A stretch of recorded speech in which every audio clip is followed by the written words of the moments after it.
नमस्कार, मी पत्रकार सुभाष शेट्टे. आज मी कवठे एमआयच्या या श्री गणेश मेडिकल संचालक अविनाश पोकळे त्यांच्या दुकानावर आलेलो आहे.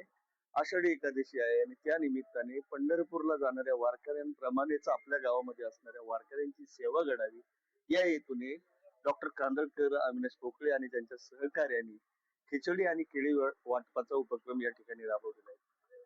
या ठिकाणी अविनाश पोकळे आहेत, सामाजिक कार्यकर्ते आणि युवा कार्यकर्ते. त्यांना विचारूयात कशा प्रकारची संकल्पना होती. नमस्कार, मी अविनाश पोकळे. प्रथमतः आपल्या सर्वांस आषाढी एकादशीच्या खूप खूप शुभेच्छा देतो. आणि ज्यावेळेस पंढरपूरला आज गेली 15 दिवस आपले वारकरी भक्त जात आहे, या आषाढी एकादशीच्या निमित्ताने आज आपण याच ठिकाणी कवठे एमआय आणि अष्टविनायकच्या महामार्गावरती डॉक्टर विलास कांदळकर यांनी एक संकल्पना मांडली, माझ्या सहकार्यांनी संकल्पना मांडली. या ठिकाणी आपण त्या ठिकाणी अमोल काटकर असतील यांनी संकल्पना मांडली की आपण पंढरपूर सारख्या ठिकाणी जाऊन वाटप करू शकत नाही, पण आपल्या गावामध्ये अष्टविनायक महामार्गावरती येणारे जाणारे लोक, भाविक भक्त असतील किंवा कवठ्यातील स्थानिक या ठिकाणी आपले वारकरी मंडळी असतील, भाविक असतील, यांना कुठेतरी आपण फराळ वाटप करू. आणि सकाळी 9 वाजल्यापासून तर आज 12 वाजेपर्यंत गेली 400 ते 500 लोक या ठिकाणी अन्नप्रसादाचा त्यांनी लाभ घेतलेला आहे. आणि अनेकही सायंकाळपर्यंत हा उपक्रम चालू राहणार आहे.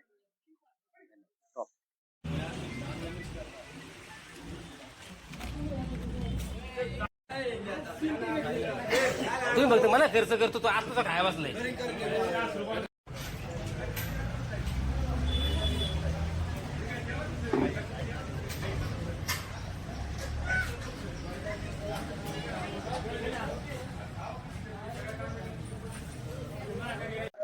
तर या उपक्रमाचे संकल्पक आणि ज्यांच्या प्रेरणेने हा विधायक उपक्रम या ठिकाणी सुरू झालेला आहे डॉक्टर विलास कांदळकर, जे सामाजिक क्षेत्रात ते अतिशय उत्कृष्टपणे कार्य करतात. पाहूयात त्यांच्या म्हणण्यानुसार आजचा हा उपक्रम कसा राबवला गेला. वास्तविक महाशिवरात्रीच्या निमित्तानं भावी भक्तांना आपण फराळाचं नियोजन करावं, त्यांना 2 घास खाऊ घालावेत आणि पुण्य घ्यावे, ही मूळ संकल्पना होती. प्रत्यक्षात त्यावेळेला ती उतरली नाही.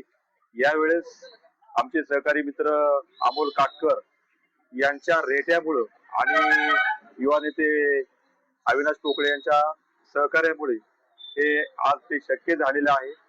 पंढरपूरला प्रत्यक्षात वारीला जरी जाता नाही आलं, पुढे पाठीमागे जाऊन आपण विठ्ठलाचे दर्शन घेऊ शकतोय, परंतु जे पुण्य मिळवायचंय ते भाविक भक्तांना, नागरिकांना 2 घास प्रेमाने खाऊ घालू या संकल्पनेतून आपण या आजच्या कार्यक्रमाचं नियोजन केलेलं आहे.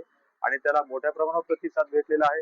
जवळपास 400-500 भाविक भक्तांनी, नागरिकांनी त्याचा आस्वाद घेतलेला आहे. केळी आणि साबुदाणा खिचडी या फराळाचं वाटपही झालेलं आहे, अजूनही सुरू आहे. आणि जोपर्यंत भाविक भक्त येत राहतील तोपर्यंत त्यांना तो अन्नप्रसाद वाटला जाईल.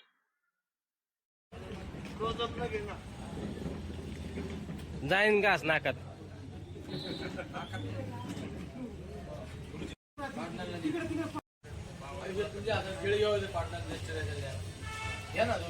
व्हिडिओ घेऊ का?